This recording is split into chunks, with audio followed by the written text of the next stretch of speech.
Mộc Văn xin kính chào quý vị.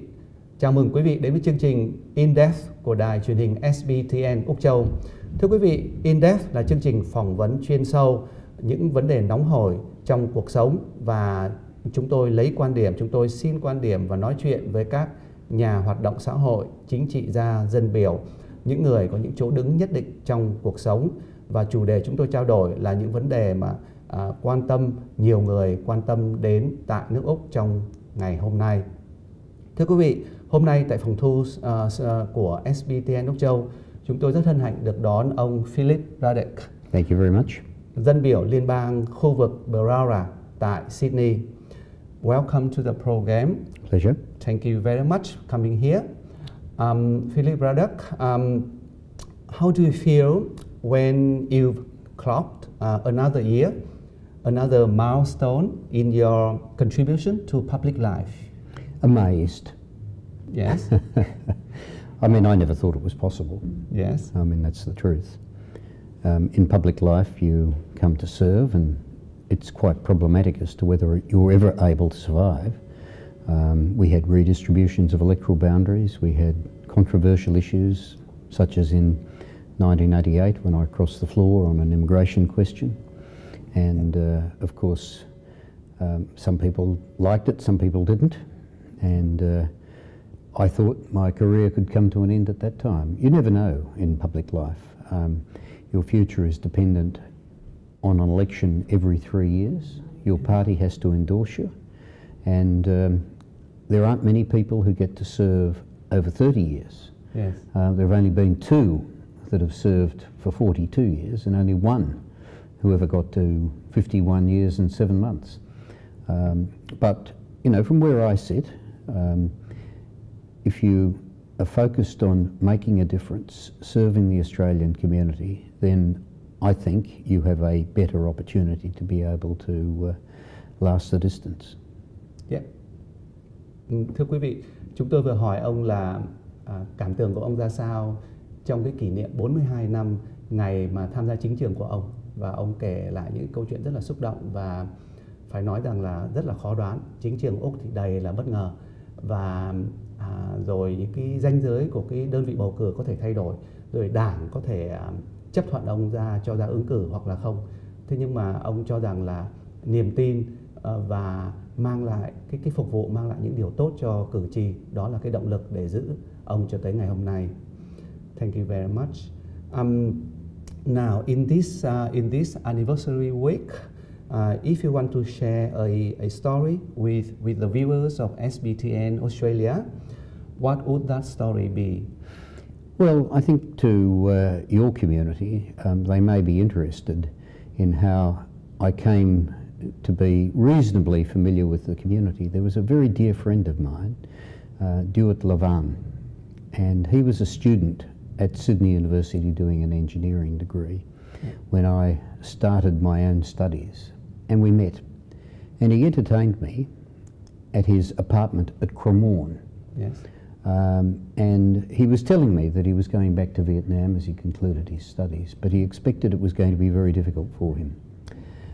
It was before the war had commenced in earnest, and I didn't see him for a long time. But he came back eventually to Australia as a refugee and played a significant role and was a leader in the Vietnamese community in New South Wales. But he was a friend. I was only a young student in my late teens, and he appraised me of some of the difficulties that the Vietnamese community were going to face.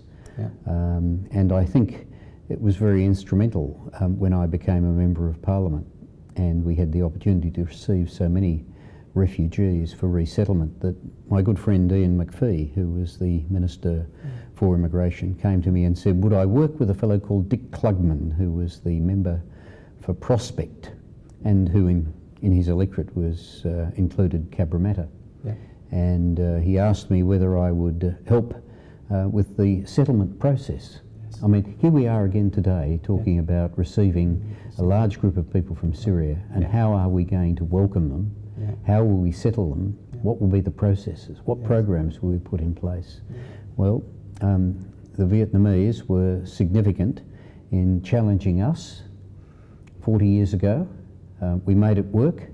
We've been great together, and they are now great Australians, and I think we can again be generous and helpful, and I'm sure if we do it well, it will be enormously successful for Australia. Yeah, thank you. Does the title Father of the House having some burdensome, or does it carry any weight? No weight. Yes? No weight. At the end of the day, the only weight you have is the way in which you argue your case. If you are compelling, if your arguments are sound, you win an argument. If they're not, a title's not going to make any difference. Look, I've been the father of the house for, I guess, probably close on about 15 years, since Ian Sinclair left. Yes. And so I've been father of the house for a long time. It's only now, as I get a little older, that people have even noticed. Okay. Yes. Behind every successful MP is a patient, sacrificing and sharing wife. Do you agree? Well, I regret to say that there are some members whose wives don't last the distance. Some relationships are sometimes challenged by public life. Correct. Mine has been, I'm holding you in suspense. Mine has been... Drum rolling? Absolutely. Mine has been enormously successful to date. To date? Yes. Well, Heather and I have been married for almost 45 years, and she was interested in the Young Liberals, probably interested in the political career of her own. Yes. It never eventuated, but she's been enormously supportive of me in mine, and I have been very lucky to have her. That doesn't mean to say she doesn't argue with me. Doesn't mean to say she doesn't have views of her own, but I know that supportive relationships in public life in Australia are very difficult to maintain.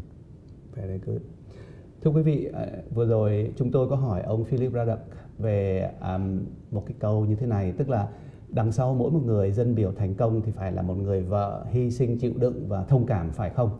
Thì ông cũng nói rằng không hẳn là như vậy, bởi vì là vợ của chính trị gia tại nước Úc này thì cũng rất là vất vả, chịu đựng, và một số gia đình không có tồn tại được với nhau. Tuy nhiên hoàn cảnh của ông thì ông rất là vui khi có một người vợ, hai bên hiểu nhau, và đến nay thì hai người đã lập gia đình được 45 năm rồi. Thì cho đến bây giờ thì họ rất là hạnh phúc và họ hiểu nhau trong cuộc sống. Thank you. Shall we move to the Vietnamese community in Australia? Some questions about that? By all means. Okay. Yes, I've read a number of materials or articles about your association with the community back during the 90s, the 80s and the 90s and the 2000s. Is the Vietnamese community still in your heart? Always. Yes. But it develops over time. Yes. Originally, as I said, with Stuart, and then the settlement programs. As time went on, I engaged myself with the Australian Committee for a Free Vietnam. Yes. Stuart Levan and her family were very much involved. Yes. A number of other very prominent Vietnamese with an American professor, Professor Stephen Young. And we were very much focused on how we might argue the case for Vietnam to restore a political system which would enable all Vietnamese to be able to participate fully. Yes. And look, it is changing, not as fast as I would like, yes. And there is more engagement. But as far as the community is concerned, you know, we are looking at a 30 to 40 year time frame. Yeah.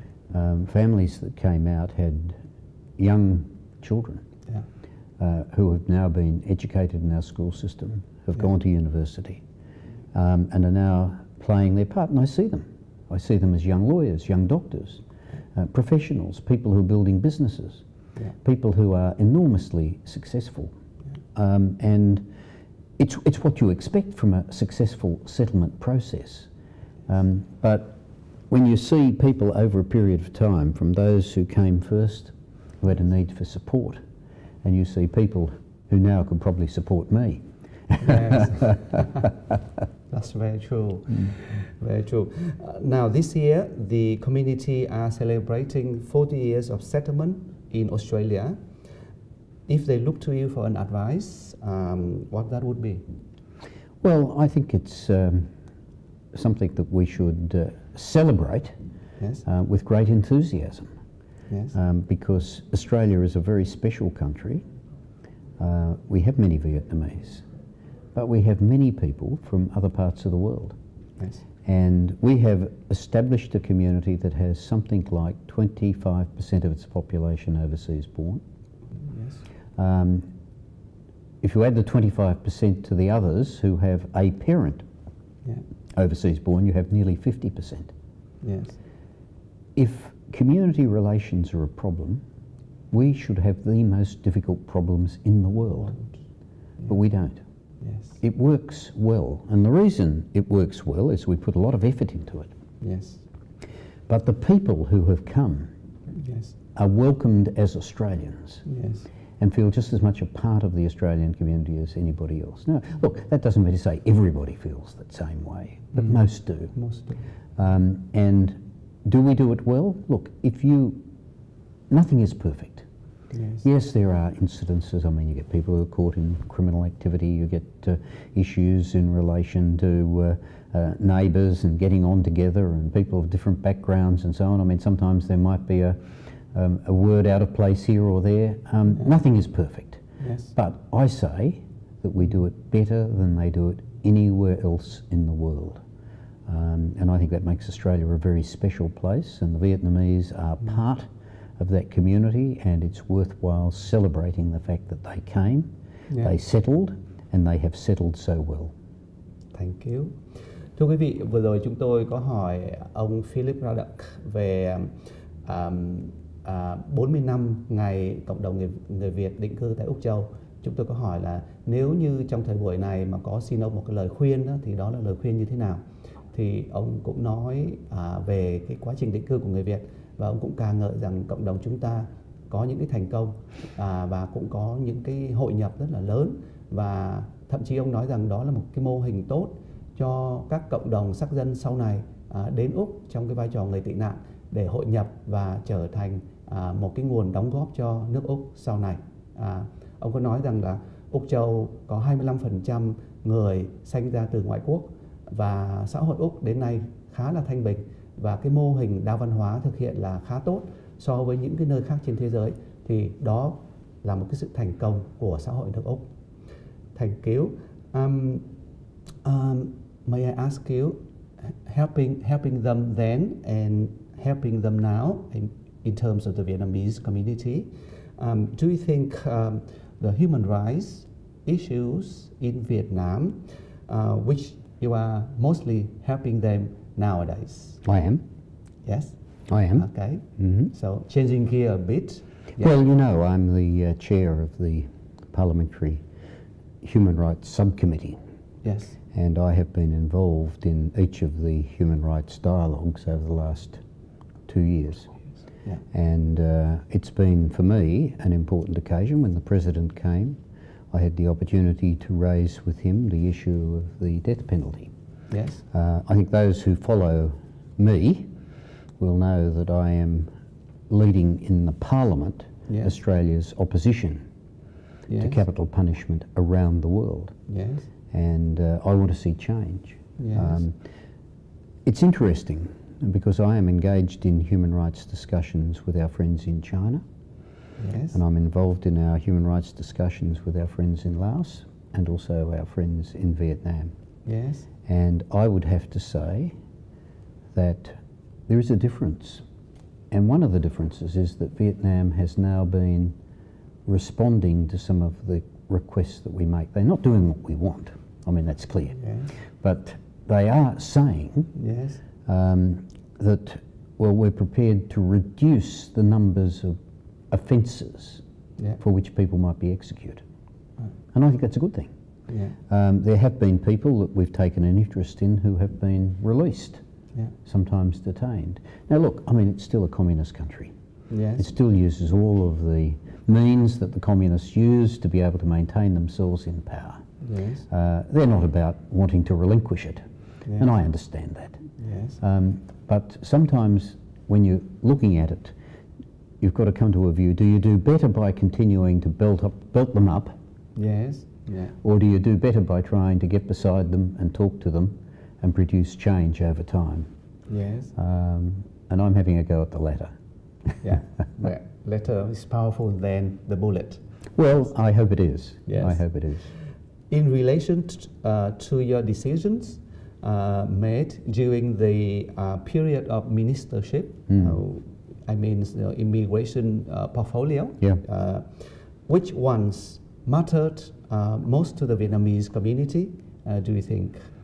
Well, I think the most important decision was the fact that in order to resolve the situations of numbers of people who'd been in the Philippines, having fled, and their circumstances being unresolved, that I was able to put in place arrangements that the residual populations were able to come to Australia. And I think that was a good move, appropriate.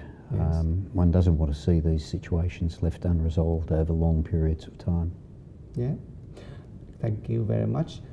Thưa quý vị, chúng tôi vừa hỏi ông Philip Ruddock về cái quyết định ông đưa ra thời Tổng trưởng di trú trước đây, tức là từ năm 1997 cho đến năm 2003. Thì cái quyết định nào mà quan trọng nhất đối với cộng đồng người Việt tại Úc Châu? Thì ông có nói đến là cái quyết định mà đưa người Việt bị kẹt tại Phi Luật Tân sang Úc, và đó là một trong những quyết định mà ông còn nhớ tới bây giờ, và cũng giúp được cho rất là nhiều trăm người Việt sống trong cái cảnh mà không biết tương lai ra sao, và được ông Tổng trưởng di trú thời đó là ông Philip Ruddock giúp đỡ đưa sang Úc Châu. Thank you. Shall we move to the young people and politics? I'm in your hands. Yes, thank you, sir. Would you like to see more young Vietnamese Australians enter politics? I would see the best people involved in public life. Yes. The best. Yes. Some may be older. Oh, yes. Some may be younger. Okay. Some may be of culturally diverse backgrounds. Yes. Some may be women. Okay. Some may be men. Okay. My judgment is who is best for the job. But what I'd say to young people is this. First, since our parliament was established, we've probably had fewer than 1,500 members of parliament. Fewer. That's over, what, 115 years? Yes. In fewer 115 years. 115 years we've had 1,500 or less. You think about how many people will have the chance to serve. Probably greater than... Very few. Very few. Very few. Yes.